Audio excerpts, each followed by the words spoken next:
abang, boleh tak nak minta tolong abang tunjuk cara macam mana nak masak nasi ayam klepot? Cara nak masak nasi ayam klepot ni kita daripada beras.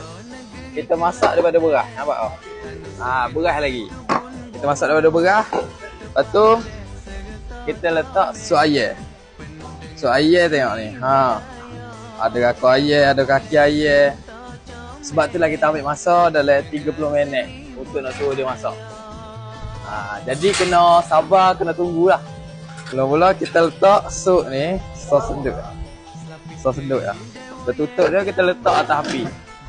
Letak atas api. Okay, selepas 7 minit kita kena letak air. Dalam 5 ketul kita ambil. 1, 2, 3, 4,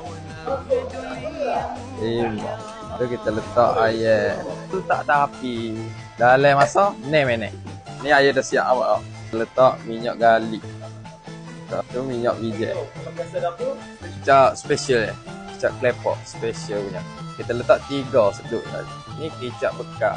Kicap bekas kita ambil, kita layer je atas dia. Lagu tu.